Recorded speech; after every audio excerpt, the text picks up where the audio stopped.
Voilà, c'est bon. Dernière consigne, c'est parti. 3, 2, 1. YouGolfen, c'est quand tu veux. À vous.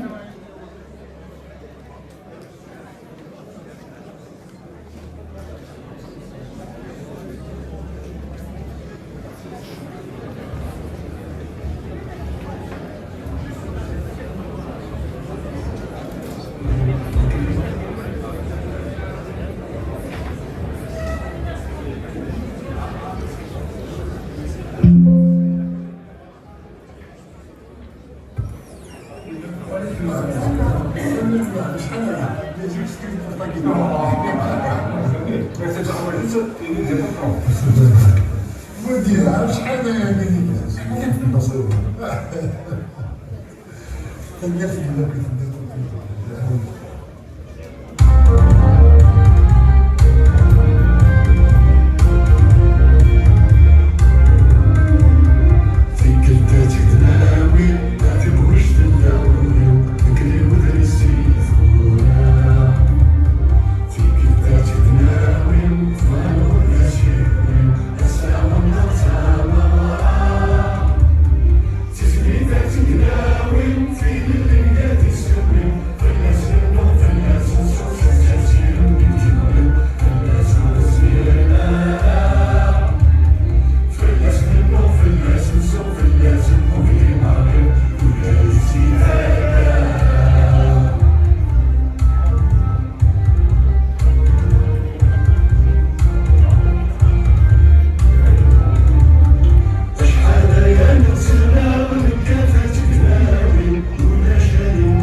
Merci Samuel Filouane.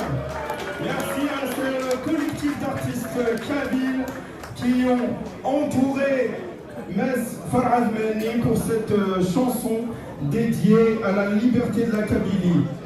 Azoulak Filouane, Sophie Swan, j'espère que le son est bon sur YouTube, sur Facebook plutôt, il est bon. Voilà, j'ai la confirmation, le son est bon. Donc à Sophie Swan, on vous accueille aujourd'hui pour la célébration, pour la proclamation de l'indépendance de la Kabylie. Comme vous savez, cela devait se faire à Versailles. Ça ne s'est pas fait à Versailles, eh bien ça va se faire ailleurs. Et le ailleurs en question, c'est ici. Et on n'est pas tout seul, contrairement à ce qui se dit, on se fait un comité restreint.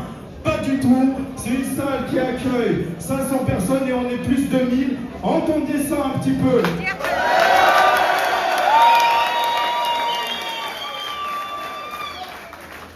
Messieurs, dames, je vous demande d'accueillir.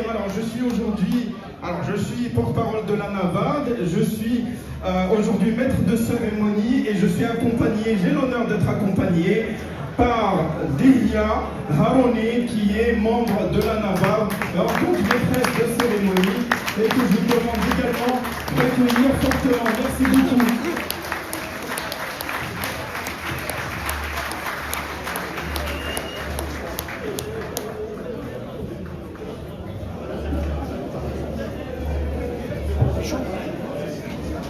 Carrément, oui.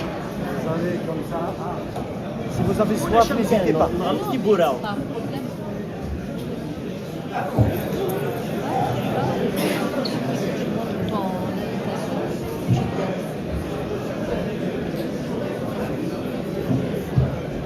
Il dit qu'il devient dans la souffle heureux. Est-ce que vous êtes toujours là avec nous?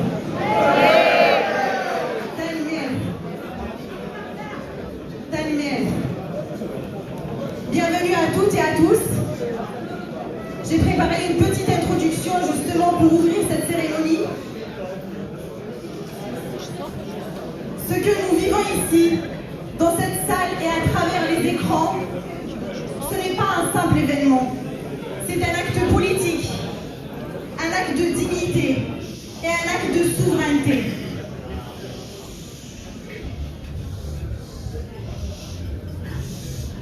Initialement, cette cérémonie devait se faire ailleurs.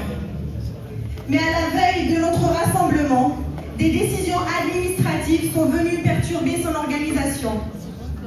Nous savons que ces décisions ne tombent pas du ciel. Elles font écho à des pressions extérieures, à des interférences qui ne peuvent être ignorées. Des tentatives de dissuasion, de blocage, comme nous avons connu d'autre part. Mais au lieu de nous faire arrêter, elles nous ont renforcés. Elles nous ont rappelé toutes et tous que notre engagement est solide, lucide et déterminé. Car la voix kabyle ne peut plus être ignorée. Elle franchit les obstacles, les silences, les limites qu'on tente de lui imposer. Elle porte haut les couleurs de la liberté et de la légitimité. Rien n'a été improvisé. Depuis des années, des institutions travaillent avec rigueur, patience et méthode pour préparer cet instant. Chaque étape a été pensée, débattue, construite collectivement. Et ce soir, malgré les entraves, malgré les imprévus, nous sommes là, debout, fiers et déterminés. Cette cérémonie est le fruit de la fidélité d'un peuple à ses valeurs.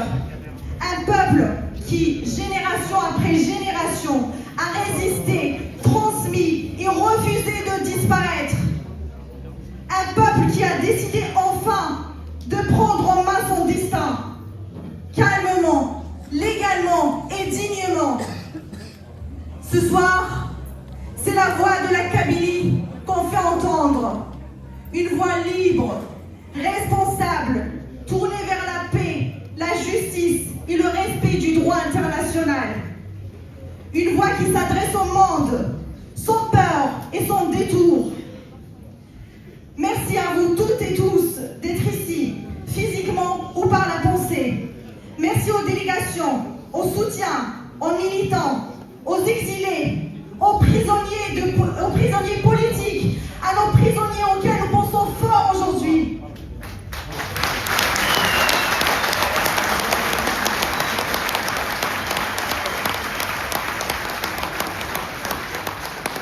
Merci aux hommes et aux femmes d'hier et d'aujourd'hui qui nous ont conduits jusqu'à ce jour. La Kabylie se lève, la Kabylie parle, et ce qu'elle dit, c'est au nom de son peuple.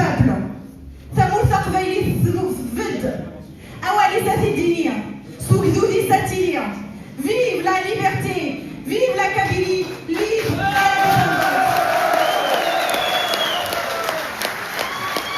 indépendante. Alors on a dit qu'on allait jusqu'au... Alors il y a un gros changement de programme, on va faire la déclaration tout de suite, donc la partie 2 finalement elle sera en 1 et vice versa, donc on va faire la déclaration tout de suite qui est initiée par un préambule et pour ça j'appelle l'ensemble des cadres qui vont lire les considérants à se mettre de ce côté-ci de la scène et j'appelle le président de la Navade à nous rejoindre sur scène. Vos applaudissements s'il vous plaît.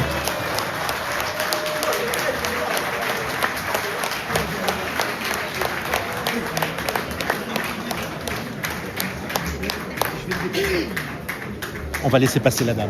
Ouais. Merci, Allez, madame. bon courage. Hein. L'année mère. On est avec vous.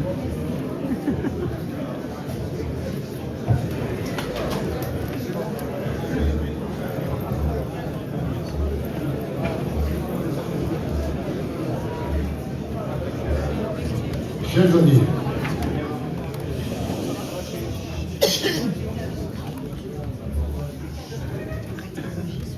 la Kabylie sera à partir d'aujourd'hui Kabylie. Elle n'appartient à personne, elle appartient à elle-même.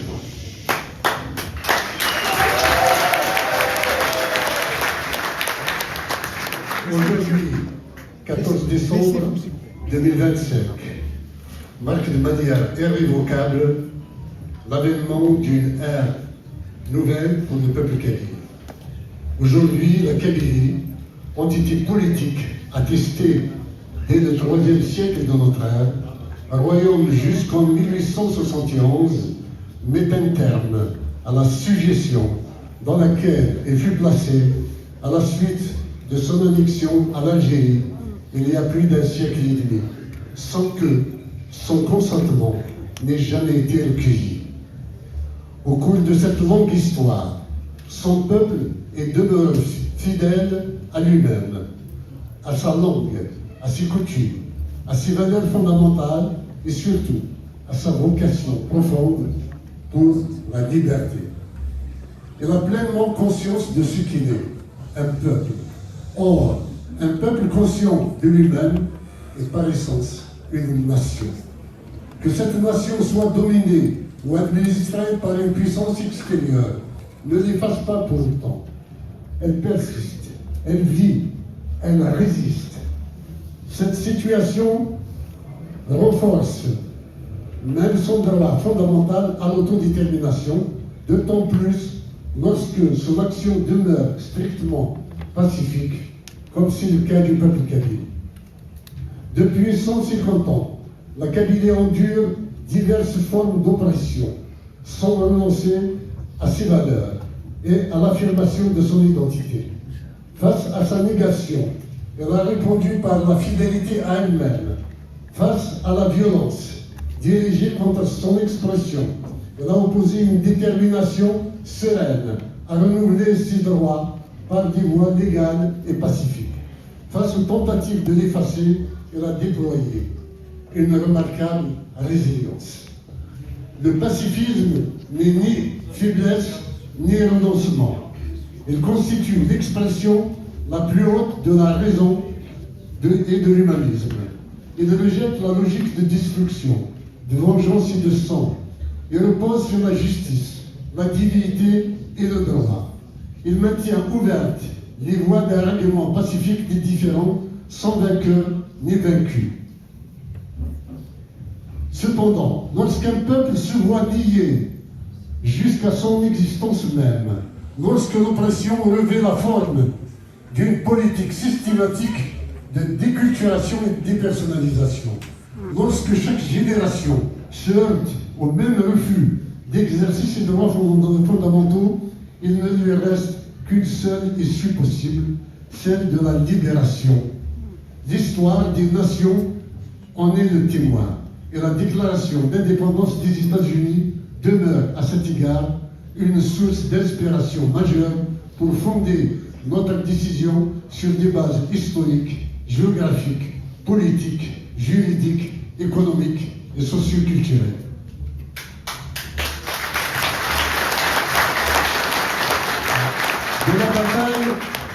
De la bataille des Charédans en 1857 à l'insurrection de l'Église en Prane en 1871, de la guerre d'Algérie 1954-62 à la guerre de Kabylie 1963-65, des soulèvements populaires de 1980 et 1981 au printemps noir de 2001, en passant par le boycott scolaire de 1994-95, les mobilisations de 1998, la répression du 20 avril 2024, l'opération dite Zéro Kabyle de 2019, les incendies criminels de 2021 et la vague de répression toujours en cours, le peuple kabyle a payé le prix déjà de sa liberté.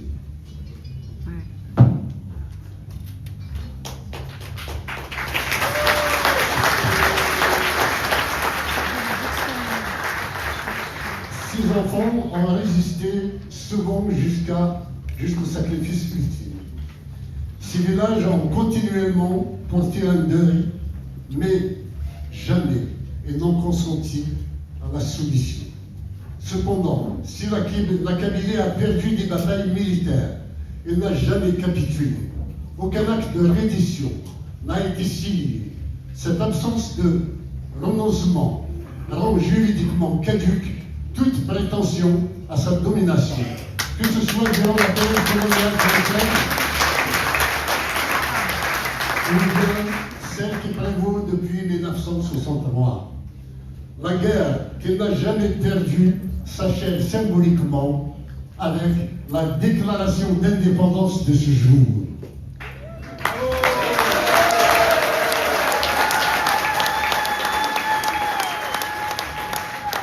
Elle consacre la victoire de la Kabylie sur sa négation et sa répression.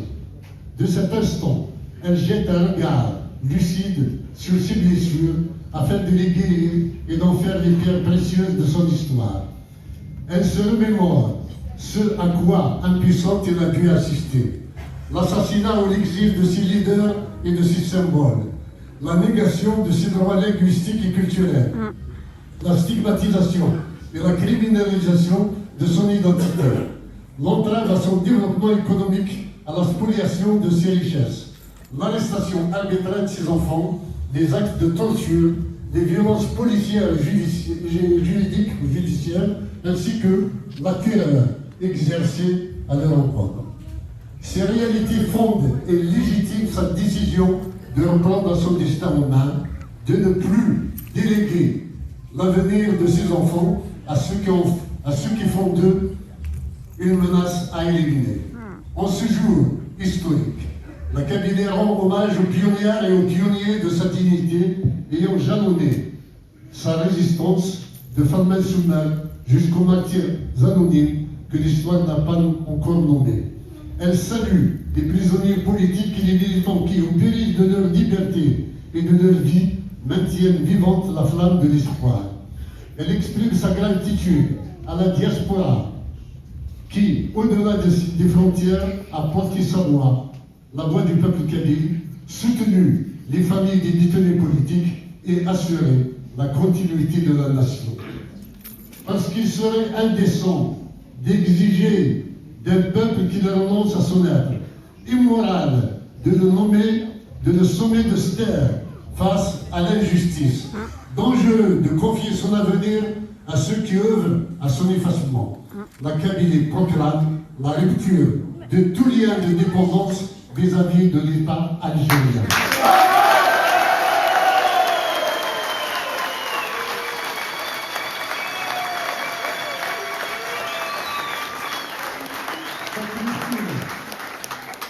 Cette rupture s'inscrit dans l'héritage des grandes déclarations d'indépendance, comme celle de 1581 de la Hollande, 1776 des USA, 1907 de la Norvège, 1971 des Émirats arabes unis, 1993 de la Slovaquie et tant d'autres encore ayant consacré le droit imprescriptible des peuples à vivre libres.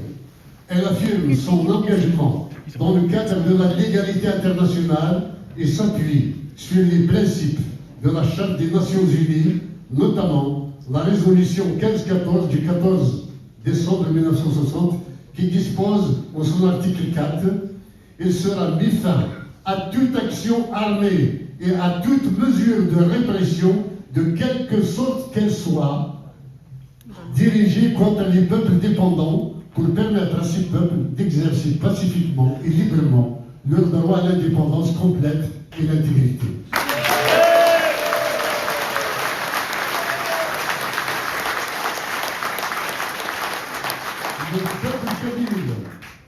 Le peuple kabyle, historiquement constitué sur le territoire de Kabylie, revendique désormais sa souveraineté sur lui-même.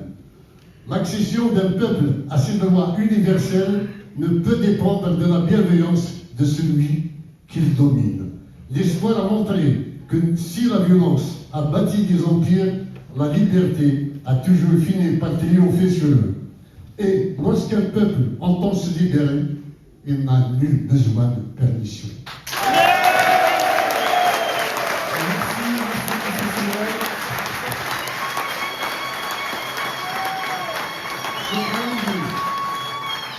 Ce préambule n'est ni une accusation ni un rejet.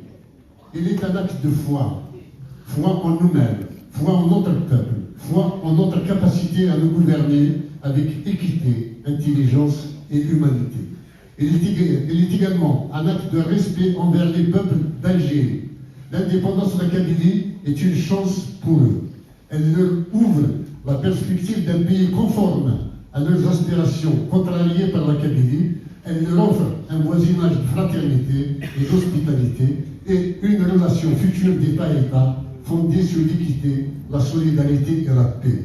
En ce jour solennel, fidèle à son histoire, fidèle à ses martyrs, fidèle à ses valeurs, la Kabylie met un terme à toute domination. Le peuple kabyle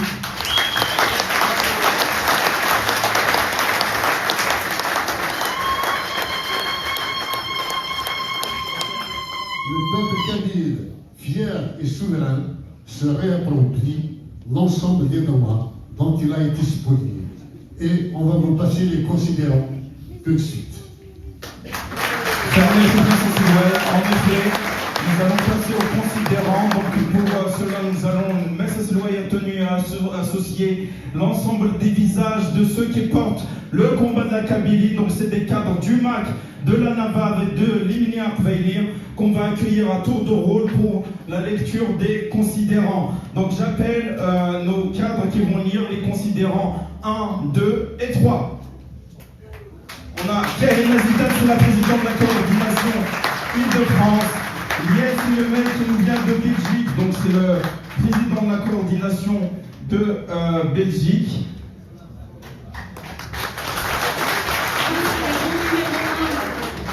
Considérons que la Kabylie constitue l'une des plus anciennes nations d'Afrique du Nord, attestée par la permanence de son territoire, la vitalité millénaire de sa langue, la solidité de ses institutions démocratiques ancestrales et la continuité interrompue de sa conscience nationale.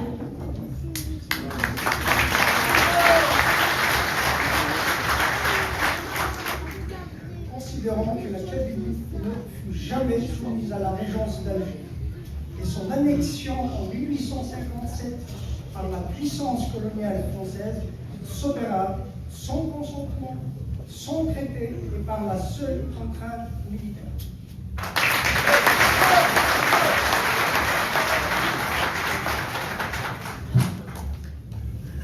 Considérant que lors de l'indépendance de l'Algérie en 1962, la Kabylie fut intégrée au nouvel État sans consultation de son peuple, sans acte formel d'adhésion et de violation flagrante du principe de libre consentement du peuple.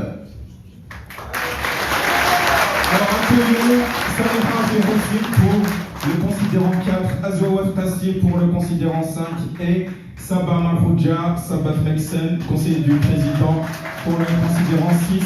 Azoua, c'est le président de la Ligue des droits de l'homme. Et Saleha, c'est le MAC suisse.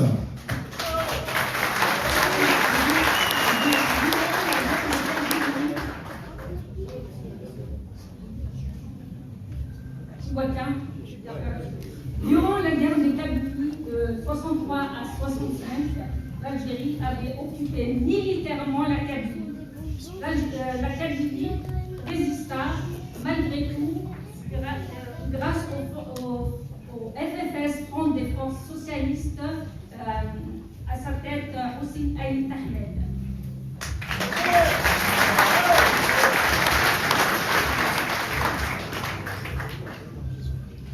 Considérons que depuis 1962, l'État algérien exerce une politique systématique de négation de l'existence du peuple kabyle et de son identité, marginalisant sa langue, réprimant ses organisations politiques, entravant ses formes d'expression et persécutant ses militants pacifiques.